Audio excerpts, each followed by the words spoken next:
Historically, religious people have prayed to God and then tried to receive inspiration in return. Very few could say that God spoke to me, and when they did, they were often regarded as heretics or mentally imbalanced.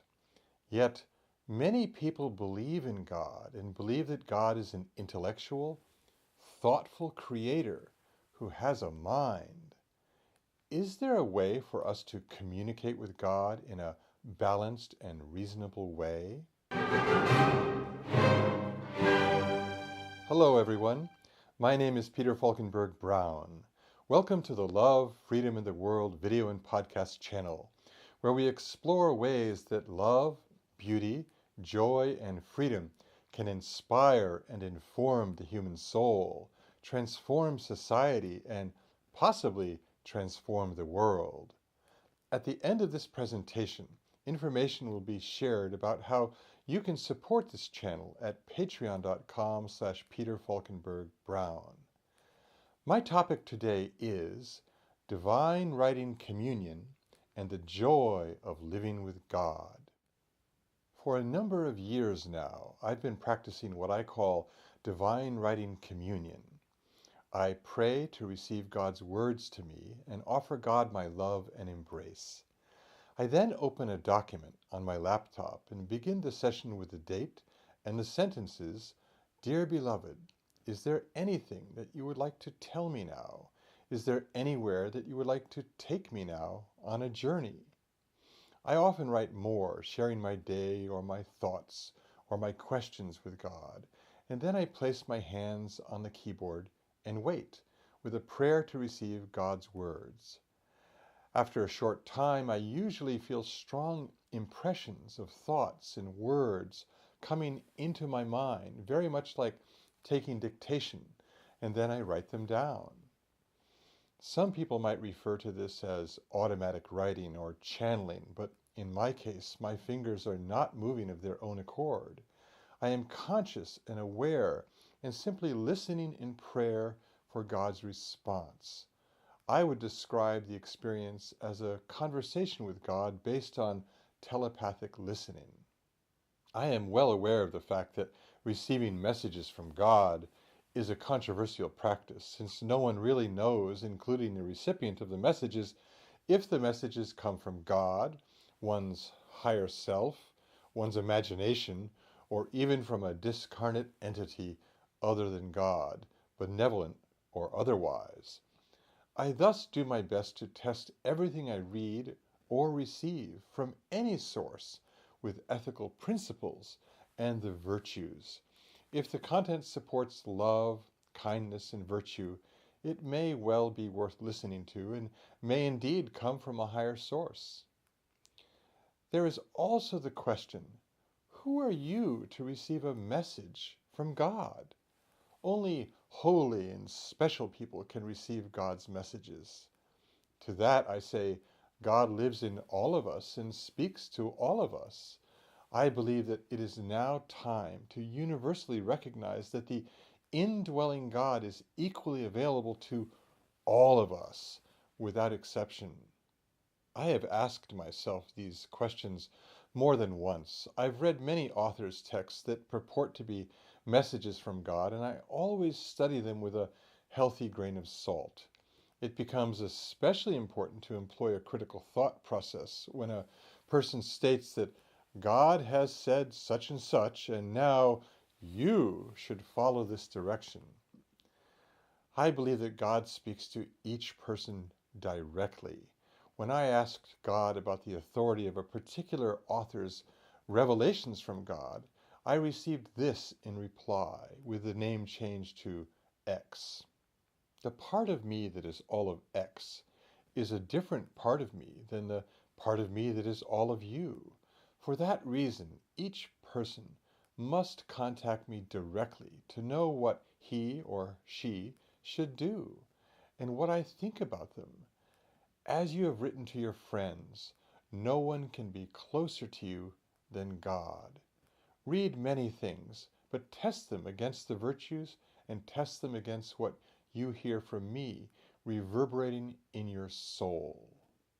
What I said to X isn't necessarily what I will say to you. It was right for X, but it isn't necessarily right for you. I hesitated to share about my practice of divine writing communion, but I finally decided to do so because I believe that communicating with God through writing is an astoundingly effective way to receive God's words telepathically. If one considers that God is a creative being who thinks and is fully aware of language and wishes to communicate with each of us, then telepathic communication is the fastest and most direct channel for God to employ.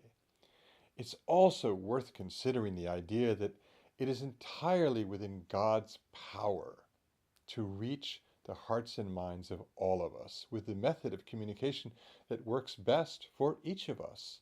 One person might get messages in her mind, another from angels, and someone else from an inspired human who passes on a message that he needs to hear. God could also use all of the above methods and more at different times in our lives. Who are we to say that it is impossible for the Creator of the universe to speak to us telepathically? I must reiterate my feeling that we each must rely on our own communication with God when we consider what is right for each of us. It is good to be humble toward others and learn from many sources, as long as we remember that we must be true to our own soul, no matter what others may say. In the end, it is between God and each of us. I used to think that God would one day speak to me with audible words once I was mature enough to hear them, as God did with Moses and the burning bush at Mount Horeb. It hasn't happened yet.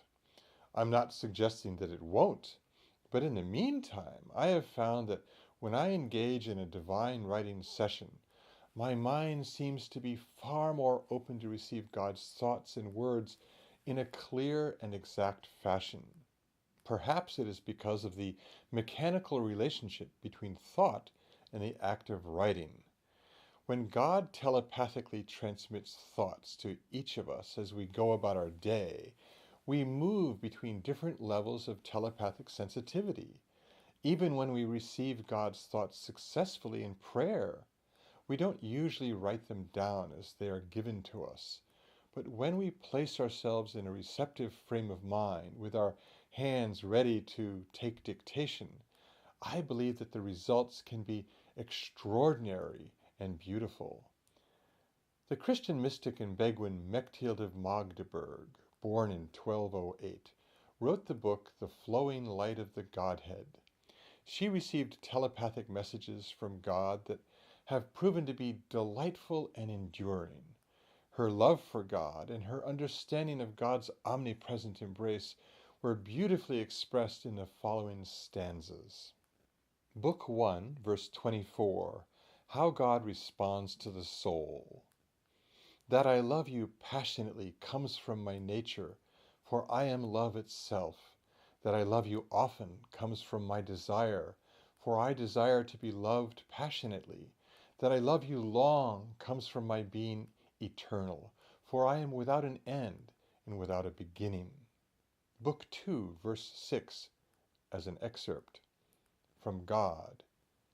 When you sigh, you draw my divine heart into you. When you weep in longing for me, I take you in my arms.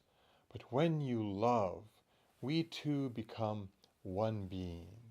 And when we two are one being, then we can never be parted.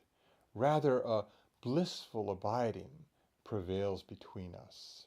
Book 4, verse 12, excerpts. Nothing tastes good to me but God alone. I cannot endure that a single consolation touch me except my lover. I love my earthly friends in the company of heaven, and I love my enemies in holy aching for their happiness. God has enough of everything. Caressing souls is the only thing he cannot get enough of. After such verse, what can one say or do? except breathe with a sigh of love for the omnipresent God. Thank you for listening. You can follow me on Twitter and Gab at Falkenbrown and email me at peterbrown@worldcommunity.com. Visit peterfalkenbergbrown.com for more information. If you think this presentation will inform or inspire others, please share the URL with as many people as possible. Your sharing of this URL is a quick and easy way to help the world.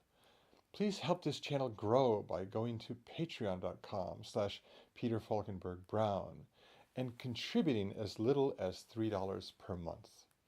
I am very grateful for all your support. So, until next time, love and blessings, and thank you.